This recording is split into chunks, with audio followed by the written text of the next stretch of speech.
Non, c'est pas lié simplement à Toulouse, c'est sur tout le territoire. C'est en lien avec une forme d'islamisme radical et c'est en plein accord avec la justice.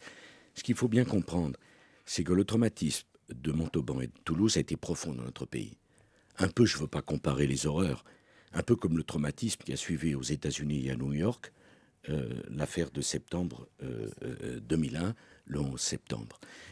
On ne peut pas rester sans en tirer des conclusions. Donc, le ministre de l'Intérieur et le ministre des Affaires étrangères ont pris la décision d'interdire un certain nombre de prédicateurs, le sol français. C'était hier. Nous ne voulons pas que des gens qui prônent des valeurs contraires à la République soient invités sur notre territoire national. Mais les 20, là, ils sont combien d'ailleurs? Les 19. 19. Qu'est-ce qu'ils ont fait ou qu'est-ce qu'ils menaçaient de faire? Par exemple, je peux vous dire qu'un certain nombre d'armes, notamment des kalachnikovs, ont été saisies.